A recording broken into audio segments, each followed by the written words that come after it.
তো বন্ধুরা, কেমন আছো? আশা করছি সবাই ভালোই আছো।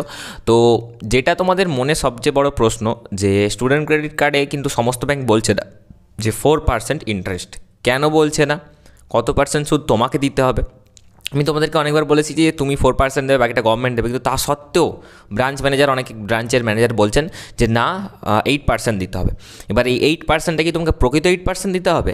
এই নিয়ে মানে সমস্ত চারিদিকে সবার মানে মতামত সমস্ত কিছু শুনে, তার সাথে হেল্পলাইন নাম্বারের সাথে কনসাল্ট করে এই ভিডিওটা আমি এনেছি যে তোমাদেরকে প্রকৃত কত পার্সেন্ট সুদ দিতে হবে। এই নিয়ে অনেকের ডাউট আছে। ব্রাঞ্চ ম্যানেজার যে বলছে 8.15 কি 7.62 বা 7% বলুক বা 8% বলুক বা 9% বলুক, 4% থেকে বেশি যাই বলছে, ম্যানেজার কিন্তু ভুল বলছেন না, ঠিক আছে? কিন্তু তোমাকে 4% দিতে হবে, সেরকম হিসেবটা কীরকমভাবে হবে বা ম্যানেজার কেন বলছেন, কবে মানে তোমার আগে দিয়ে দেবে তারপর টাকাটা ফেরত আসবে, নাকি তুমি প্রথম থেকেই 4% দেবে, সেই নিয়ে আজকের গোটা ভিডিওটা ভালো লাগলে অবশ্যই ভিডিওটাকে লাইক করবে, চ্যানেলটাকে সাবস্ক্রাইব করবে।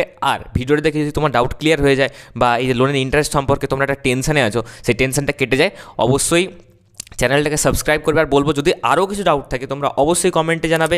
আর নিচে যে তোমার মেল আইডিটা দেখতে পাচ্ছ, ওই মেল আইডিতে অবশ্যই মেল করে জানাবে। তো চলো আজকের ভিডিওটা শুরু করছি। তো ভিডিও শুরুতেই তোমাদেরকে আমি বলে দিই, এই নিয়ে অনেক ডাউটস আছে। এই নিয়ে দেখো, ডাউট হচ্ছে কোন ব্যাংকে আমি বলে দিচ্ছি। কোঅপারেটিভ ব্যাংকে কিন্তু এমন ডাউট হচ্ছে না, 4% বা 8% এই নিয়ে কোনো ডাউট হচ্ছে না। ডাউট হচ্ছে প্রাইভেট ব্যাংক নিয়ে।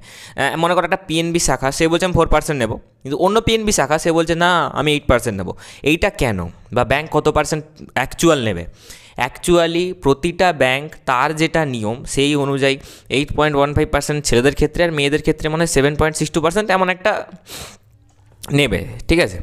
এবার অতটাই নেবে ব্যাংক, কিন্তু নেওয়ার মধ্যে তুমি দেবে 4%, আর গভর্নমেন্ট থেকে আসবে বাকি 4.15% কি, যেটা 4% বাদে যেটা হচ্ছে। এবার তোমরা বলো দাদা তুমি তো মুখে বলছো, এটার প্রুফ কোথায়? তো প্রুফ বলতে যেরকম আমি স্ক্রিনে করছি এরকম করে তোমরা করবে। WBSCCর পোর্টালে যাবে, নিচের দিকে নোটিফিকেশানের ভেতর দেখবে ইন্টারেস্ট সাবসিডি এগ্রিমেন্ট এমন একটা আছে, ওখানে ডাউনলোড করবে। ওখানে এই পয়েন্টটা আছে, এই পয়েন্টটা ভালো করে পড়বে। নিচের দিকে লেখা আছে যে ব্যাংকে মাসে মানে স্টুডেন্ট 4% পে করবে, বাকি সুদটা গভর্নমেন্টের তরফ থেকে ব্যাংকে পৌঁছে দেওয়া হবে বা ব্যাংক গভর্নমেন্টকে চেয়ে নেবে, যাতে স্টুডেন্টের দিকে 4% ইন্টারেস্টই থাকে, ঠিক আছে? আর লেখা আছে যে এইটা, তোমরা বলবে তাহলে কি সব আমি 8% করে মিটিয়ে যাবো, লাস্টে গিয়ে গভর্নমেন্ট দেবে? না, ওখানে লেখা আছে, ভালো করে দেখবে, যেটা আমি স্ক্রিনশটটা দেখালাম, যদি তোমরা ভিডিওটাকে ব্যাক করে চাও দেখতে পারো। ওখানে লেখা আছে যে এন্টায়ার লোন পিরিয়ডে, তোমার যত বছরের লোন পিরিয়ড, যবে থেকে নিচ্ছ তবে থেকে তো ইন্টারেস্টটা দিতে হবে প্রতি মাসে মাসে। তো এন্টায়ার লোন পিরিয়ডে গভর্নমেন্ট থেকে ওটা আসবে, ওখান থেকে মানে বাকি যে সুদটা সেটা গভর্নমেন্ট থেকে আসবে। এবার তোমরা যে বলবে যে তাহলে ব্রাঞ্চ ম্যানেজাররা কেন বলছে, তারা কথাটা ভুল বলছেন না। কিছু কিছু ব্রাঞ্চ ম্যানেজারের ডাউট আছে যে গভর্নমেন্ট থেকে যদি টাকাটা না আসে আমাদেরকে কে দেবে। তো সেক্ষেত্রে তোমরা যদি প্রথম থেকে না চাও 8.15% দিয়ে, তোমাদেরকে কী করতে হবে সেটা আমি বলবো। প্রথমে বলে দিচ্ছি হেল্পলাইন কী বলছে। হেল্পলাইন বলছে যে আপনারা যদি 8.15% দিয়েও থাকেন, আপনাদের কিন্তু পরে হায়ার এডুকেশন ডিপার্টমেন্ট থেকে বাকি টাকাটা চলে যাবে, দেন আপনাকে ওই টাকাটা ব্যাক করে দেওয়া হবে। কিন্তু তোমরা বলবে তাহলে আমার যে স্যাংশন লেটার, সেই স্যাংশন লেটারে কেন লেখা নেই? স্যাংশন লেটারে তো লেখা নেই যে 4%, তাহলে কেন আমি 4% দেবো? স্যাংশন লেটারে সবাই একটা ভালো করে একটা জিনিস পড়বে, যাই লেখা থাক, ইন্টারেস্ট যাই লেখা থাক, গ্যারেন্টারের নাম যাই লেখা থাক, কত টাকা স্যাংশন হয়েছে যাই লেখা থাক, মানে সমস্ত কিছু যাই লেখা থাক, একটা পয়েন্ট থাকে প্রত্যেকটা স্যাংশন লেটারে স্টুডেন্ট ক্রেডিট কার্ডের, সেটা হচ্ছে your loan application has been sanctioned under WBSCC scheme. এই কথাটা যদি তুমি পাও তাহলে তুমি আশ্বস্ত থাকবে যে অবশ্যই তোমাকে 4% ইন্টারেস্টই দিতে হবে, ঠিক আছে? ব্রাঞ্চ ম্যানেজার যদি বলেন আমি বুঝতে পারছি না, তাহলে তোমাদেরকে আমি যেটা দেখালাম ওই পিডিএফটা, ঠিক আছে? ওই পিডিএফটা তোমরা মানে ম্যানেজারকে দেখাতে পারো, ঠিক আছে? বা ওই যে স্ক্রিনশটটা দেখালাম ওখানটা দেখাতে পারো। সবচেয়ে বড় কথা যে ওই যে আন্ডার WBSCC স্কিম, ওটা তো ব্রাঞ্চ থেকে করে দিয়েছে, ওটা তো তুমি নিজে করোনি বা হায়ার এডুকেশন ডিপার্টমেন্ট থেকেও করে দেয়নি, ওটা তো ব্রাঞ্চ থেকে যে স্যাংশন হচ্ছে, মানে ব্রাঞ্চের যে হেড অফিস বা যেখান থেকে স্যাংশন হচ্ছে, তোমার যে লোনটা স্যাংশন হচ্ছে তার স্যাংশন লেটারে তো ওটা লেখা আছে, ব্যাস, তার মানে ওটাই বোঝায়। পুরোটা প্রথম থেকে লিখবে না তো, আর ব্যাংক অনেক বড় পাতা হয়ে যাবে। স্টুডেন্ট ক্রেডিট কার্ডে যা যা নিয়ম আছে, অনেক নিয়ম আছে, তো সব কিছু যদি ওখানে লিখতে যায় সমস্যা হতে পারে। সেই জন্য এটা ছোট্ট করে লেখা থাকে যে WBSCC স্কিমের আন্ডার লোনটা স্যাংশন হয়েছে। মনে করো তুমি স্কলারশিপের জন্য অ্যাপ্লাই করেছো, তোমাকে লেখা হলো যে আপনার স্বামী বিবেকানন্দ স্কলারশিপ অ্যাপ্লাই করা হয়েছে, পরে কি তোমাকে বলবে যে না আপনার ওএসসি স্কলারশিপ অ্যাপ্লাই হয়েছিল, যতই আপনার স্যাংশন লেটারে স্বামী বিবেকানন্দ স্কলারশিপ লেখা থাক, মানে যতই আপনার স্বামী বিবেকানন্দ স্কলারশিপ লেখা থাক, আপনি যে স্কলারশিপটা হয়েছে সেমন তো নয়। সেরকম ওটা যদি ওখানে লেখা থাকতো your loan application has been sanctioned by Vidyalakshmi portal বা বিদ্যালক্ষ্মী স্কিম, এমন কিছু লেখা থাকতো, বা ব্যাংকের কোনো একটা স্কিমের নাম দেওয়া থাকতো, তাহলে তোমাকে 8% কি যেটা ব্যাংকের নিয়ম সেটাই দিতে হতো, কিন্তু যেহেতু আন্ডার WBSCC স্কিম এই কথাটা স্পষ্টভাবে উল্লেখ করা থাকে বা অনেকের ক্ষেত্রে লেখাই থাকে যে 4% স্টুডেন্টের রোল, বাকিটা গভর্নমেন্ট পে করবে, সেক্ষেত্রে এটাই। এবার দেখো এইটা কিছু কিছু ব্রাঞ্চ কী করছে, প্রথমেই 4%ই নিচ্ছে, কিন্তু কিছু কিছু ব্রাঞ্চের মধ্যে একটা মানে বলতে পারো মিসকমিউনিকেশন আছে বা যোগাযোগের অভাব আছে গভর্নমেন্টের সাথে, সেই সমস্ত ব্রাঞ্চের বা এই সমস্ত নিয়মের সাথে একটু তারা হয়তো পুরোপুরি বুঝতে পারেননি বা কিছু একটা বোঝার সমস্যা আছে, সেজন্য তারা এই কথাটা বলছেন যে 8.15%। তো হেল্পলাইনে তোমরা কন্ট্যাক্ট করে দেখতে পারো, আমি বললাম মানে যেমন না যে তোমরা কন্ট্যাক্ট করবে না, করতেই পারো।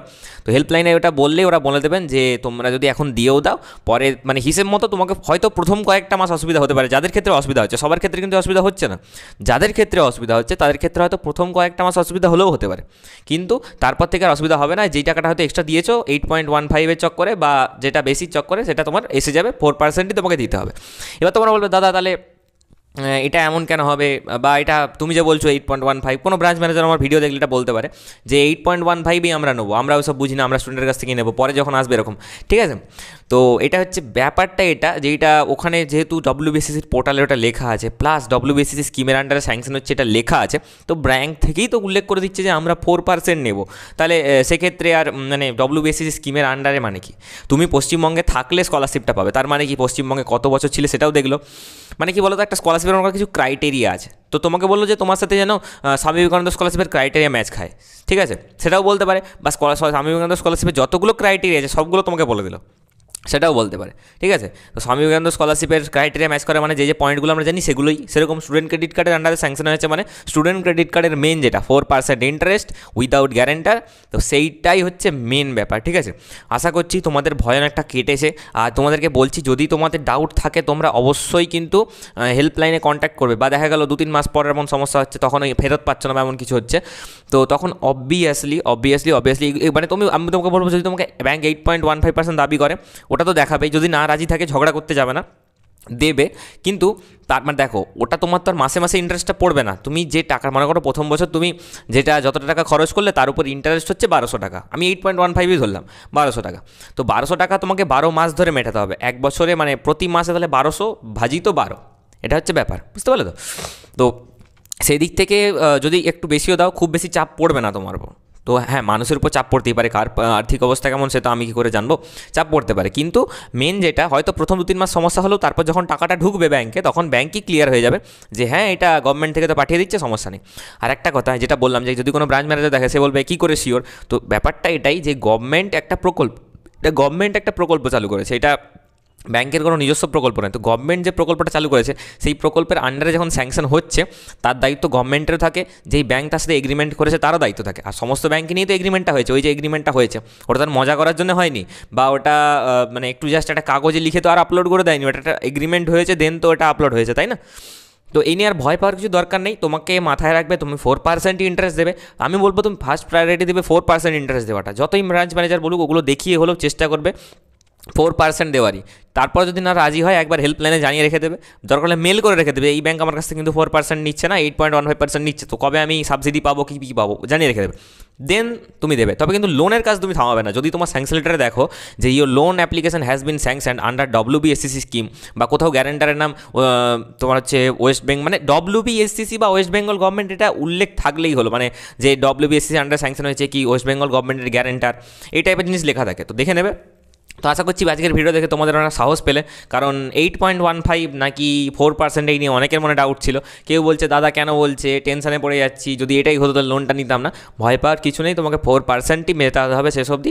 তো আশা করছি ভিডিওটা ভালো লেগেছে, তো আজকের মতো টাটা বাই বাই। আর যেটা বলবো যাওয়ার আগে অবশ্যই কোনো সমস্যা থাকলে অবশ্যই কমেন্ট করবে, মেল করতে পারো, মেল আইডিটা প্রথম থেকে যদি আমি স্ক্রিনে দেখাচ্ছি, আর অবশ্যই বন্ধুদের মধ্যে আমি শেয়ার করে দিই, এটা বলবো কারণ লোন স্যাংশন হয়ে যাওয়ার পরও মানুষের অনেক টেনশন যাচ্ছে, লোন স্যাংশন হয়ে যাওয়ার পরও অনেকের ঘুম আসছে না রাতে, মানে টেনশন হচ্ছে যে কী হবে, লোনটা নিয়ে নিলাম টাকা পাঠাতে পারছি না, কারো হচ্ছে টাকা পাঠিয়ে দিয়েছি ইন্টারেস্ট কত দেবো, এই নিয়ে একটা কনফিউশন হচ্ছে, একটা মানুষের টেনশনে আছে, তো সেই টেনশনটা অবশ্যই তোমরাই কমাতে পারো যদি এই ভিডিওটা তোমার বন্ধুদেরকে শেয়ার করো।